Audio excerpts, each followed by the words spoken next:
We're going to talk further about this now. Joining us tonight is Build One South Africa's Mmusi Maimane, who's an applicant in a similar case there in the court. Mmusi, a very good evening to you. Welcome to the program. Let's take a few steps back with you as well, in fact, and explain for the benefit of our viewers why it is that you feel if we went into next year's election with this act as it is, it simply wouldn't be a fair process. Yeah. Good evening, and good evening to fellow South Africans. When this act, we went to the Concourt to start off with, we wanted to ensure accountability. We wanted to ensure fairness of process. And actually, one of the other things that we actually wanted was the reform of the Electoral Act so as to achieve a constituency-based system. What Parliament did is that it created malicious compliance to the Constitution and produced a law that favored political parties. And it favored political parties in this way, in that it asked for political parties to get less signatures than what it would be needed for any other candidate to be able to do that, including a new political party, by the way. That's why part of my interest in this matter has become so important, because even a new political party has to go through the same process of achieving between 9 and 14,000 signatures. That would mean that actually it's not only to disclose people's voters' preference, but it also to ask for a threshold that simply is insurmountable. Secondly, it was the calculation of the votes itself. You know, for a political party, it simply gets at 40,000, it gets a new seat, and an independent would need 90,000. And even after that, any additional extra votes that they would have got would be lost. And I think it violates the principle of proportionality. It makes the rules unfair. And ultimately, what it ultimately seeks to do is that it mutes the voters' right to exercise accountability, because post facto, nobody knows who they voted for in a political party and never can hold those people accountable. And that's why at Bosa, we wanted to be intentional about introducing candidates to the people, get them to only get 1,000 signatures, and ensure that the system works, that voters know accountability is sought, and we can find the quickest pathway to bring electoral change. So what do you want the Constitutional Court to do at the end of this hearing? What relief are you seeking? I think it must be able to have a write-in clause that allows for fairness of rules, that ultimately this proportional system of 200-200 cannot be workable because it just increases the threshold. If you just made it 350-50, so in other words 350 direct elections, that would change the other proportions altogether.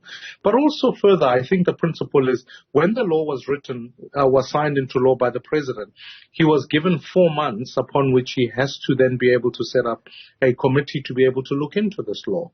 That committee has not been established because the broader electoral reform system must be brought on. I think when I speak to South Africans and I look at viewers, it's clear this was malicious compliance. So I want the Concourt to give us guidance so that next year's elections will be free and fair, but the long-term journey is still one that needs to be fought. We demand accountability. We want people to hold politicians accountable, but politicians themselves will know they work for the people rather than the other way around. So you accuse Mmusi Parliament of malicious compliance, and today it came out quite clearly from the Constitutional Court that the justices are concerned about possibly encroaching or going against basically the separation of powers, where they don't want the judiciary to basically step onto territory where Parliament should be dealing with affairs, i.e. legislation such as what would have happened with the Electoral Amendment Act. If this were to be sent back to Parliament, do you think there's any chance of a process that would, A, be satisfactory to you, and B, one that would conclude in time for the 2024 general election, when you consider that that has to happen between May and August of next year? Yeah, Tembe, I think it's important to remember this is not a new issue. This issue, President Mbeki raised it, President Motlanthe raised it. In his high-level panel report, the Constitutional Court ruled over 3 years ago. If our parliament continues to be this dysfunctional and favors the political system, it invokes the crisis. The crisis is not brought forth by the judges. The crisis is brought forth by a parliament that didn't do its job and do it properly. How many laws? The Electoral Amendment Bill is but one law, but there are many others that don't pass constitutional muster. You will remember that and have to be challenged. So let's look at where the fault lies. And secondly, let's also understand that more crucially, fine, Let's just sit back and not challenge a law that's unconstitutional, run an election in a law that, in our view, doesn't favor everybody, until people then say post facto, a la Zimbabwe, say the elections were not free and fair, therefore they are challenged. How much longer a delay would you have then?